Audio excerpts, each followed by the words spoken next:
Direct EV हो सकता है या ईवी की एंसिलरी भी हो सकती है। उसमें आपको कोई कंपनी अच्छा लग रहा है? ओला इलेक्ट्रिक पे देखे हम बहुत अच्छी अपमूव आई थी, थोड़े दिन पहले हमने बुल्स बेयर केस भी रखा था।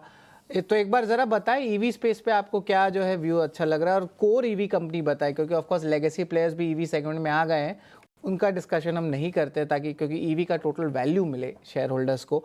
तो अमूल ज़रा बताएं कोई ईवी प्ले आपको इंटरेस्टिंग लग रहा है अभी करंट लेवल से? ओला इलेक्ट्रिक तो अभी डेज हाई पे है, 2% ऊपर है।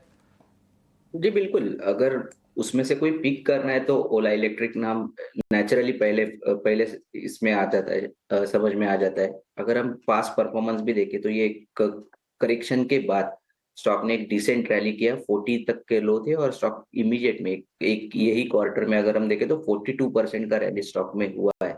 अभी एक 2 दिन का करेक्शन अगर छोड़ दें तो स्टॉक में एक जो ब्रॉडर सेटअप बना हुआ है वो अभी भी पॉजिटिव साइड पे ही बना हुआ है। मुझे लगता है ये चेंज जो हुआ है वो और भी कंटिन्यू रहने के चांसेस ओला इलेक्ट्रिक पे दिख के आ रहे। सपोर्ट्स की अगर हम बात करते हैं तो रिट्रेसमेंट सपोर्ट्स आ रहे 56 55।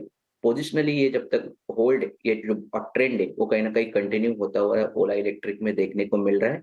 ऑन द हायर साइड जो पहला रेजिस्टेंस रहेगा वो 70 का रहेगा, वहीं पे लास्ट टाइम टॉप हुआ था, उस उधर से ही करेक्शन आया था।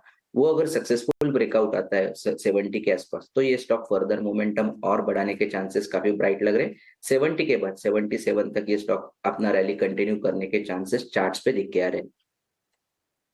यहाँ पे 70 तक का रैली देखने में ज़रूर मिल सकता है। और हम बता देते हैं कि मार्की इन्वेस्टर्स और हेलियस म्यूचुअल फंड ने भी जो पोजीशंस लिए थे, और ये जो बात है पब्लिकली अवेलेबल इन्फॉर्मेशन की तरफ है।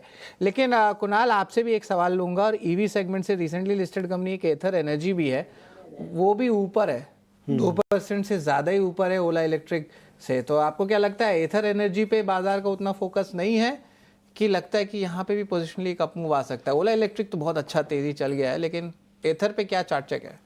तो ऑफ कोर्स हिस्ट्री काफ़ी लिमिटेड है, 4 या 5 महीने की खाली हिस्ट्री है प्राइस में। करेक्ट।